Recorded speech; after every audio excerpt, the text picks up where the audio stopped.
Nandito po tayo ngayon sa Bataan. So may binibenta po dito lot for sale. Meron po kayong ocean view. Ayan po, overlooking siya. Tapos andito po yung Mount Samat. Ayan, Mount Samat na po yan. May view rin po kayo na Mount Samat.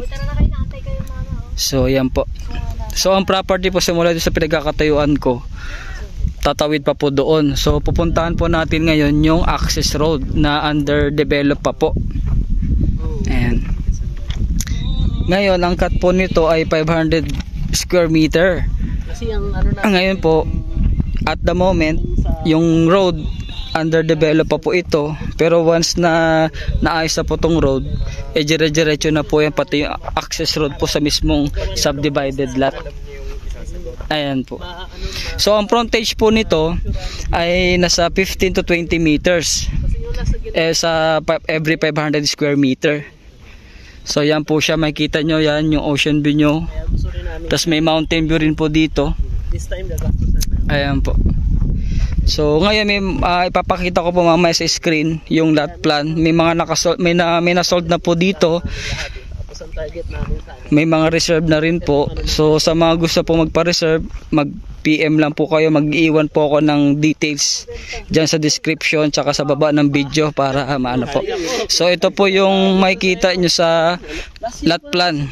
So ito po siya. Sir Marty, ilang ano to wide yung right of way niya? Ito pong road natin ay 8 meter. 8 meters, malaki. Ito pong road natin. Oo. Ay main road po ito. Ito. So ito po yung barangay road natin. Barangay. Along barangay road. Barangay road. Ito po yung inner road. Tas doon po yung magsisimula yung Block 1 area pababa po. Tas meron pa po doon na available. So makikita nyo naman po sa lot plan. So ito po siya. si Edward din kasi medyo busy. Ayan, ngayon mapapansin nyo po na medyo pa-slope siya pero i-develop po ito. Sabi po ng developer, yung mga ibabawas po dyan na mga lupa, itatambak po dito para mas tumaas po siya. Ayan po. Yan po yung property. So 8 meters wide po ito. So habang ganito pa po siya, mura pa yung lot. Pero once na develop po ito, alam naman po natin, nagtataas po ang presyo. Ayan po. So maganda po, mamaya po tayo dun sa kabila para makita nyo po yung pinaka view po doon. So ayan po, pababa po siya. Medyo ano ka, dapat dahan-dahan. Pero ganun pa man po, siyempre dinedevelop pa naman po itong property. So maayos pa naman itong daan. So siyempre po pwedeng matatanong nyo, baka mamaya pag umulan may bagyo. Kaliwa kayo dyan sa road. Ito pala. Ito sir? Okay. So ito pa pala yung makikita nyo rin sa lot plan mamaya. So yan po siya. Yan. So baka mga-concern nyo po, baka mamaya may tubig po na dumadaloy dito kasi mamaya kasi naka-slope po siya.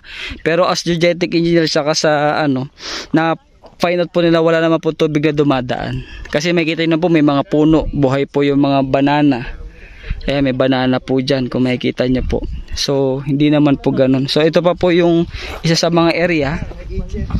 Ayan po. Ayan, so po may inquiries po kayo, pwede po kayong mag-comment dyan sa baba or mag-iwan po ako ng contact number sa video. At the same time sa description yung full details, pwede nyo po tingnan. Ayan po siya. Ayan po, kasama po namin yung developer tsaka yung mga ibang agent, ina-explain po lahat.